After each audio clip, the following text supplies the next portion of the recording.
This Good Morning Northwest morning sprint is brought to you by Bill's Heating and Air Conditioning.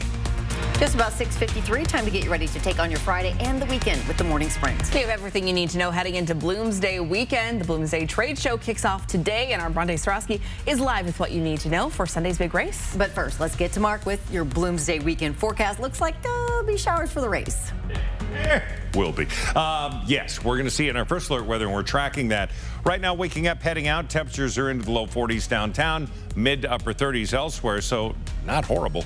We look at that forecast radar throughout the day. We're not going to see much at all. Saturday, we start to see increased chances of some showers, but really it's Saturday night where we see that take us through into Sunday morning, where we're going to get that consistent rain, and then it looks like we should see a break for Sunday morning. That would be the best news.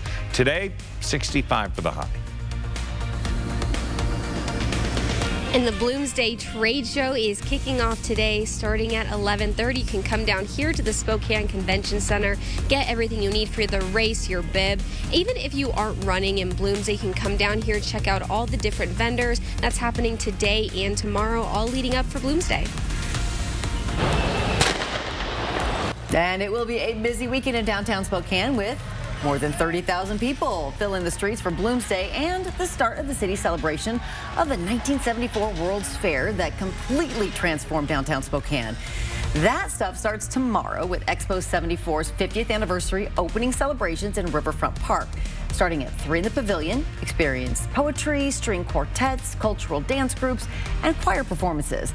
The opening ceremony itself kicks off at 6 o'clock. Then stick around. There'll be an Earth, Wind & Fire cover band, and the night will end with a drone show. And if you're heading downtown this weekend, be sure to plan ahead. Things like parking will be hard to come by. If you'd like to avoid driving downtown, you can, of course, use a free shuttle from any of these locations that are on your screen. For more information about the shuttles and road closures, just look for this story on KXLY.com. Next on Good Morning America, several buildings damaged during severe weather where a tornado was spotted in the Big Country region of Texas yesterday. A flood watch is in effect for southeast Texas through this afternoon. New details on where the severe weather is headed next is coming up after 7 o'clock. In the murder case involving 4 University of Idaho students, yesterday a judge ruled that 2 upcoming evidence hearings will not be open to the public. Now, in these hearings, detailed information like evidence involving cell phone tower pings on Bryan Kohberger the night of the murder will be discussed. The prosecution pressed the judge to keep these hearings private. They say that preventing evidence in this case to the public without context before a trial could ruin Kohberger's chance of receiving a fair one. The defense argued the opposite. They say the public has essentially decided Kohberger's guilt based on the limited evidence that's been made public in the affidavit of probable cause. The state says they're not strategically withholding information from the defense. They firmly stated they're waiting on other agencies like the FBI to receive some of this information. This morning, we hope to learn more about a body recovered from the Spokane River yesterday afternoon in Riverfront Park. Police say a Spokane County dive team was gearing up to search the river for evidence related to a downtown robbery. They discovered the body just before noon. Police say that robbery happened in late March when a group of people bear sprayed and robbed a couple after the pair used an ATM. Police say security camera footage captured one of the suspects throwing a piece of evidence in the river as they ran away. That is what the dive team was trying to find.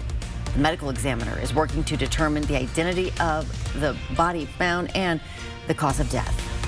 Another 17-year-old has been arrested in a shooting at Chief Geary Park Tuesday night. Spokane police say it's the 3rd arrest, joining 18-year-old Hunter Simmons and another 17-year-old boy with drive-by shooting charges. Police say they fired shots during an argument at the park, and officers tracked down and arrested the 2 teens who drove away. No victims have been located in the shooting.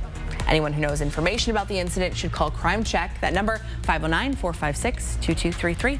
The Shoshone County Sheriff's Office is searching for this man, 28-year-old Dylan Harrington.